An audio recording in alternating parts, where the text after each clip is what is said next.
මේක තියන්නේ ඇල්පිටිය වලල්ලාවිට පැත්තේ. මේකට එන පාර මම ඔයගොල්ලන්ට දාන්නම්. ඇල්පිටිය බස් ස්ටෑන්ඩ් එක පහු කරගෙන යනකොට අපිට ඇල්පිටිය හොස්පිටල් එක හම්බ වෙනවා. ඇල්පිටිය හොස්පිටල් එක ගාවින් දකුණු පැත්තට පාර යන්න ඕනේ.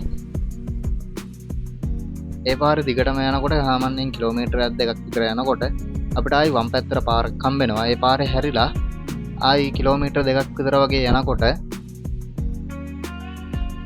ශ්‍රී ලංකා පොලිස් විද්‍යාලය කියලා බෝඩ් එකක් ගහලා තියෙන නිල් පාට බෝඩ් එකක්. අන්න ඒ පාරෙන් තමයි හැරෙන්න ඕනේ. එතනින් හැරිලා තව ටිකක් ඉස්සරහට යනකොට සාමාන්‍ය කිලෝමීටරයක් දෙකක් ආයි හතරමං හන්දියක් හම්බ වෙනවා. එතනින් මේ මං යන පාරේ යන්න. ඒකෙනුත් කිලෝමීටර එකමාරක් විතර යනකොට පාලමක් හම්බ වෙනවා. ඒ පාලම හම්බෙලා පහුවනවත් එක්කම ටීහන්දියෙන් දකුණු අත පැත්තට තමයි අපි යන්න ඕනේ.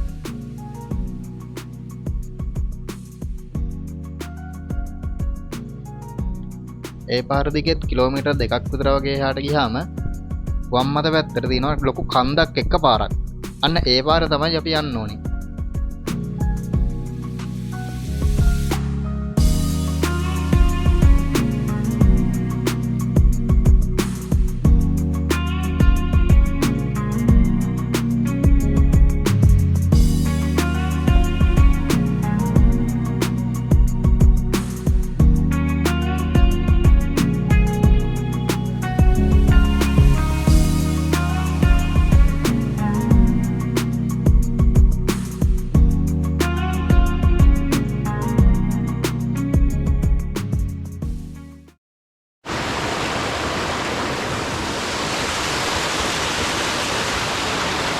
මේ ඇල්ල අපිට හම්බෙන්නේ වලල්ලාවිට පැත්තෙන් අවිත්තාව පැත්තට එනකොට තමයි මේ ඇල්ල අපිට හම්බෙන්නේ.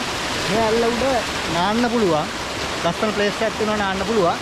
ඉතින් ඒකත් මම උඩට ගිහලා පෙන්නන්නම් කොහොමද කියලා.